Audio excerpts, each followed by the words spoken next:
Hello everyone, and welcome to Mr. Simplifies Tutorials.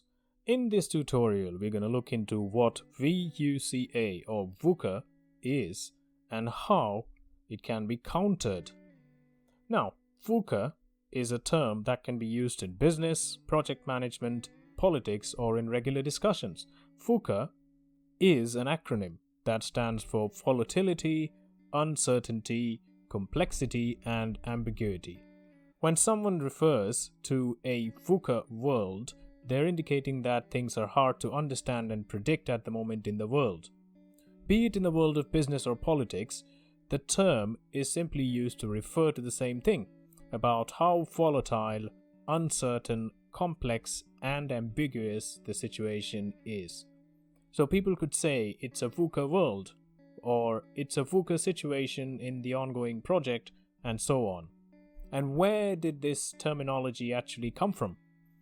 The term VUCA was coined together by the American military after the Cold War between the USA and the USSR.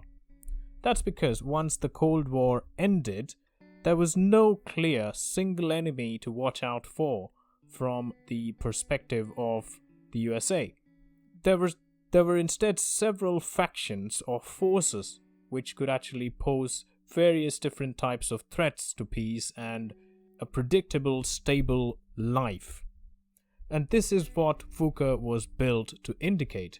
It was later also adapted in the business and project management world to indicate the scale of unpredictability, chaos, and ambiguity that could actually hamper normal business. Now, as you can see, we have 4 components in VUCA, which we have already discussed about, but let's see it graphically here. And now let's look into each component in detail. The first component is volatility. Now, volatile liquids are liquids which evaporate quickly and easily at normal temperatures. So they essentially change their state quickly. Similarly, volatility here refers to the speed of change in business, in markets, in the world, etc. Markets are considered to be volatile if they change or fluctuate too quickly. In a volatile world, things tend to change way too quickly, you see. An example of volatility can be the state of the UK financial markets soon after the Brexit vote, which was the UK's confirmation about separation from Europe. There was a lot of volatility here. And this essentially is an example of financial market volatility. The next component is uncertainty. Uncertainty refers to the inability to predict the future. Uncertain environments are almost impossible to predict statistically. Now, everyone likes predictability and patterns. Uncertainty provides, or rather promises, the opposite of this. Now, an example of uncertainty in business would be the change in the mindset of people regarding cash after the global COVID pandemic. Right after it. Companies which relied heavily on cash transactions would have faced a lot of uncertainty at that time, and as the amount of cash floating around was at an all-time low, they would have considered the possibility of maybe moving to a cashless way of doing things. The next component is complexity. Complexity is self-explanatory in some ways, but it essentially outlines the number of factors that need to be taken into account to explain a situation. Normally, greater the number of factors, the greater is the complexity, and the greater the variety of the factors involved, the greater the complexity is. An example of complexity would be the expansion of a multinational organization in a new, unknown territory. Ambiguity. Ambiguity essentially means vagueness. So when somebody says this is an ambiguous situation, it's quite vague. something is termed as ambiguous here if there is little clarity in terms of interpreting it. Ambiguous systems have multiple interpretations, and it's difficult to choose the correct interpretation.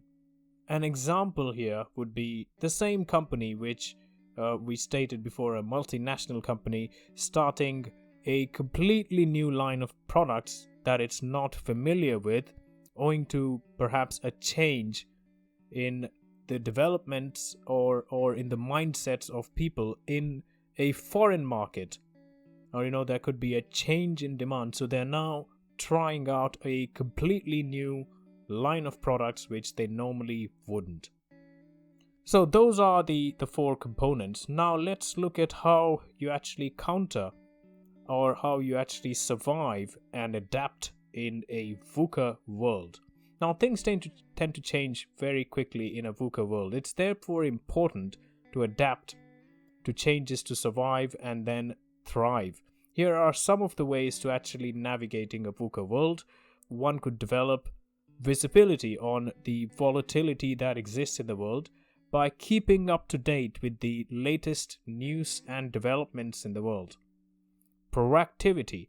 In a changing world, one needs to understand changing stakeholder needs. To understand stakeholders, businesses need to be proactive and not reactive. There are a lot of businesses that are reactive even in this day and age, but that is not good enough if you're facing a VUCA situation. Technology and resource utilization can help companies be proactive. Agility. Companies need to have an agile approach to combat the uncertainties of the world. Business leaders need to have strategies in place to manage risk. Resilience. It's also important to have an element of resilience in business. Now, things might not work out initially. As soon as you're faced with a VUCA situation, things could very easily, very quickly go downhill. And there could be a need for contingency plans, and adaptability for survival is essential in a VUCA world. Now let's move on to a discussion point in this tutorial. Do you think we live in a VUCA world at this point in time, at the moment? If you own a business of whatever size or intend to own a business in the future, what would be the first thing that you would consider when you encounter a VUCA situation? What would be the first steps that you would take to counter a VUCA situation, essentially? Let me know in the comment section. That could open up an interesting discussion. Okay, that is all that we have to cover in this tutorial.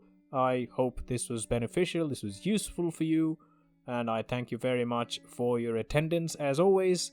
And as always, please like this tutorial, like all of the content in this channel, support, subscribe, and please keep taking very good care of yourself. Thank you very much, and I'll see you in the next tutorial. Thanks. Bye-bye.